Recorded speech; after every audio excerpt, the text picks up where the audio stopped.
My name is Caitlin Marshall. I'm doing my speech on It All Begins with a Dream. My audience here, my roommates, as well as my roommate is my cameraman, or woman I should say. Woohoo! Yeah, the camera. Alright, and here we go. The creator of Mickey Mouse, Walt Disney, this man right here, was born December 5th, 1901 in Hermosa, Illinois. He spent his whole childhood in Illinois and moved to Kansas before he turned 20. Around his early 20s, he partnered with a group of cartoonists in Kansas and made Alice cartoons, or Alice comedies as they were also referred to as.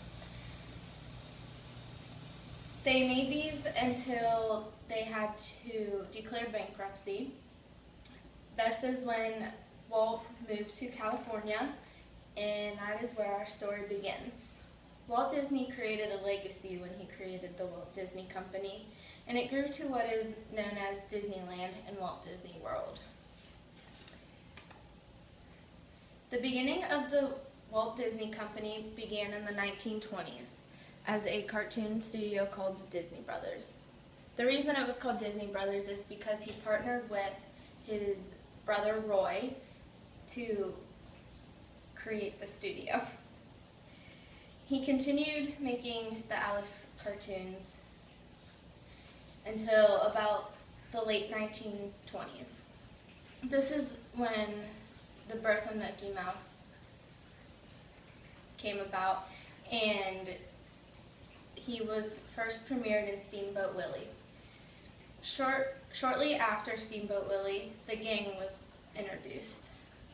This gang is Minnie, Pluto, Goofy, and Donald Duck.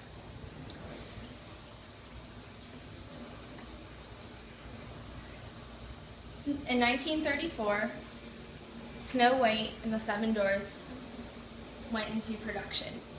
This is the first full-length feature presentation, and it was only the beginning. Over the next 2 decades, the animated movie production was almost unstoppable. Classics such as Pinocchio, Fantasia, Dumbo, and Bambi began in the 1940s. What makes it almost unstoppable was in 1943, Walt Disney's workers went on strike, and Walt Disney took this to heart. He did his best and finally got everyone back that wanted to come back, and they picked up where they left off. More well-knowns came in the early 1950s, such as Cinderella, Alice in Wonderland, Peter Pan, and Lady and the Tramp. This is when Walt had the idea for Disneyland. Walt was a family man and wanted a place for his daughters to have fun and enjoy themselves. On July 17th, 1955 is when Walt's dream came true. Disneyland opened in Anaheim, California, and the growth of the park and animations grew to exceed everything Walt had imagined. Walt wanted a place with future fantasy and adventure, and he promised everyone that he would make this happen as soon as he got enough land to make it happen. And he was determined to keep this promise. In 1965, Walt purchased 43 acres of land in Central Florida to begin his project. Unfortunately, cancer struck Walt 1 year after the announcement on December 15, 1966. Roy took over and made Walt's dream come true. He put everything together and made what Disney opened up as what it is and known as today. Walt Disney World opened October 1st, 1971. 24 days later, on October 25th, October 25th, 1971 is when Roy dedicated the park in Walt's name, calling it Walt Disney World. 4 months after Roy made this announcement, he died on December 20th, 1971.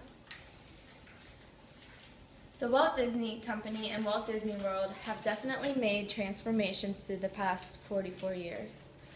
Epcot, experimental prototype community of tomorrow, opened 12 years later after Magic Kingdom had opened. The year was 1983. This was Walt's last vision before his death.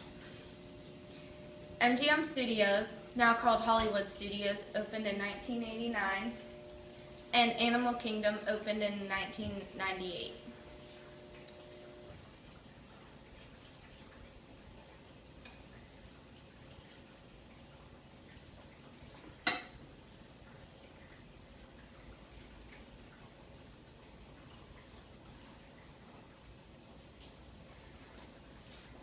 Walt was not a rich person by any means.